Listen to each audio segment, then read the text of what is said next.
Abels and Bears, it's JJ. And you're watching Bull Boom Bear Bust. I almost forgot.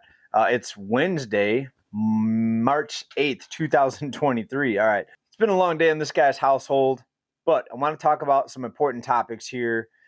First of all, the yield curve. The yield curve is the most inverted that it's been in about 30 years. And that's the actually 10-year yield on the 10-year note is actually yielding less than the 2-year note, and that's an inversion. And it's an indicator of severe manipulation.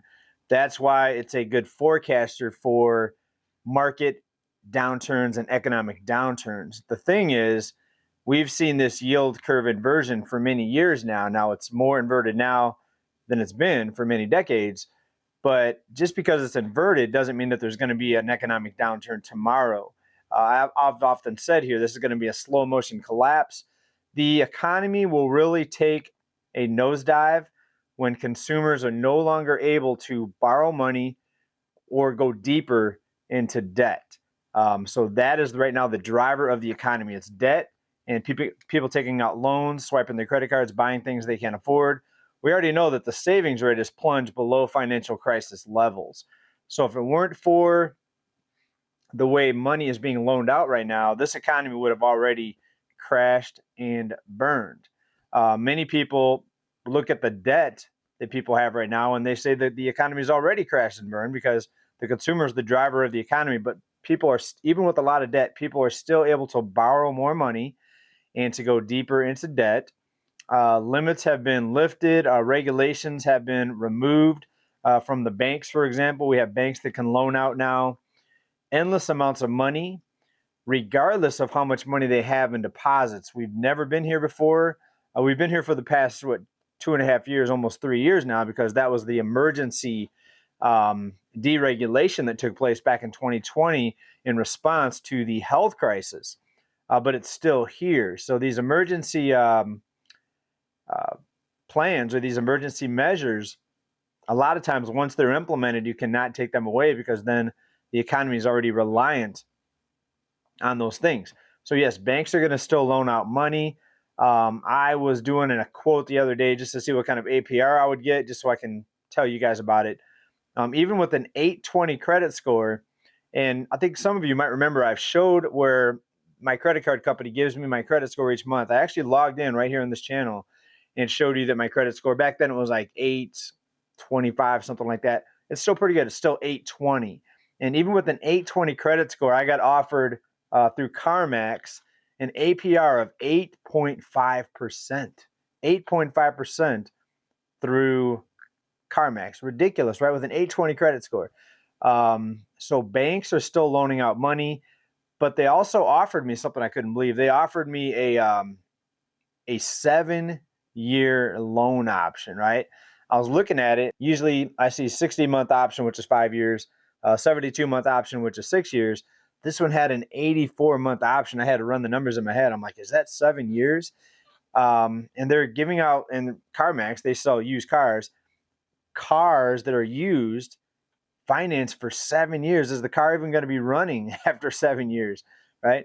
So I would just look in to see what was out there, and I just couldn't believe it. Can you imagine what the interest rates are for these people with 700, 650, 600 credit scores? Subprime, we're talking 12, 15, 18% interest rates on car loans, right? But this is what's keeping the economy going right now. It's these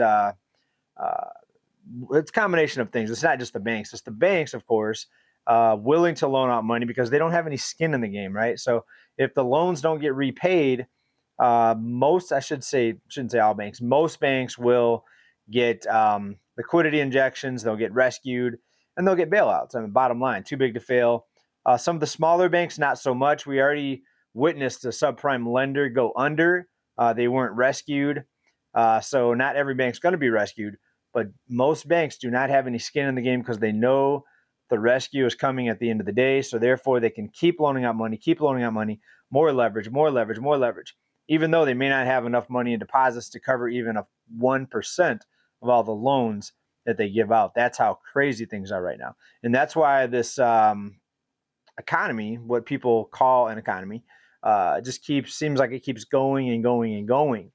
And if something breaks, if banks suddenly are forced to stop loaning out all this money and stop being so leveraged, if the regulations are changed, then we'll see a drastic change in the economy very quickly. Until then, you're going to see this decline where people just get further into debt, and it's going to show up, in different things like homelessness, the number of people needing assistance, things like that. But let's focus on some other things here on this channel. Oh, and one quick announcement before I forget. I was going to say this at the beginning. For those of you that like the outro songs, I've actually got a new page down below with most of the songs, not all of them. And some of the songs even have vocals. And I want to say hi to a couple people that watch this channel that ended up helping me out on these songs. I've got Greg helped me out with some backing vocals, and Adrian helped me out with guitar and keyboards on a different song. Link down below, and check that out if you like the outro songs. And you might get a surprise because some of them have vocals, and I don't think I've ever played most of those that have vocals. There's only like 4 or 5 that have vocals. So link down below to that. All right, let's move on to this. We told you this was going to happen. Another crypto exchange is basically going down. Now, in this case, the people that are holding coins or money on that exchange are not going to lose their money. But Silvergate Capital will liquidate after crypto collapse wiped out the bank. And I want to point you guys to this right here. Quote, in light of recent industry and regulatory developments, Silvergate believes that an orderly wind down of bank operations and a voluntary liquidation of the bank is the best path forward. What did I tell everybody here about crypto? I said there's going to be heavy regulation. The SEC is coming after a lot of these coins or digital assets, and also the exchanges. So I think it's going to get a lot worse. That's why I'm not holding a lot of crypto right now. I'm waiting for the bottom to fall out even more. And I think it's likely that only the strong cryptos will survive. I don't think the blockchain is not going anywhere. So it's just a matter of which coins are going to survive, and then which exchanges are going to survive.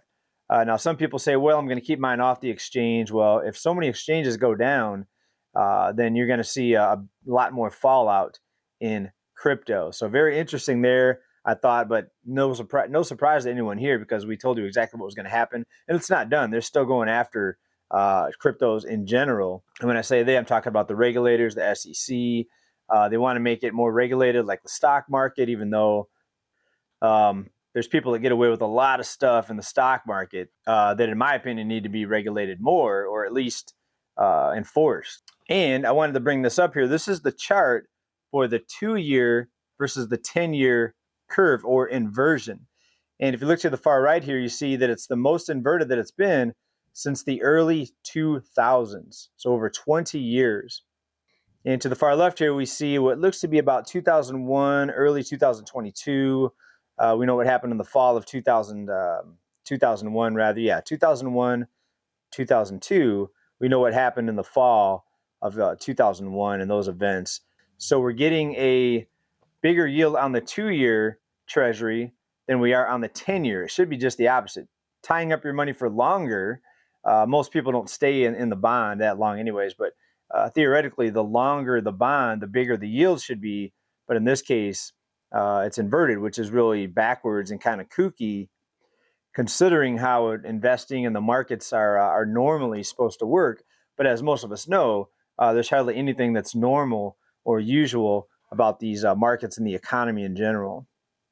Also, we have more layoff announcements. We have a recent announcement from Sirius, the satellite radio company. They are laying off about 500 people. So the fallout continues. Will it show up in the jobs added number? Not likely, because the jobs added will be increased because these people that lose their jobs, they go out and get a job, and they put that in the positive category when somebody gets a new job, but they don't subtract the job that people lost or got laid off from. So that's the game that's being played right now, also with the numbers and the statistics. Also, we have a recent announcement out of the central bank saying they're going to need to keep rates higher for longer.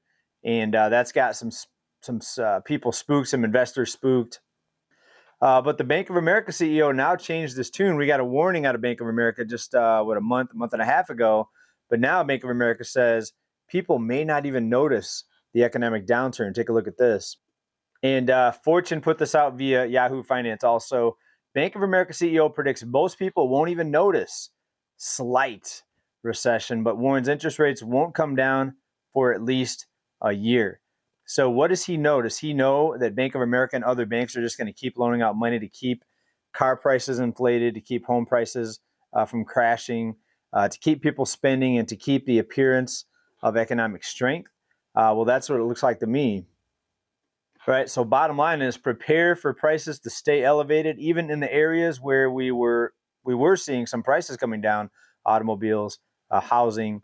It may not come down as fast and as hard as some people would like. But it does give us more time to prepare. So that is the bottom line here. I'm continuing to stack here.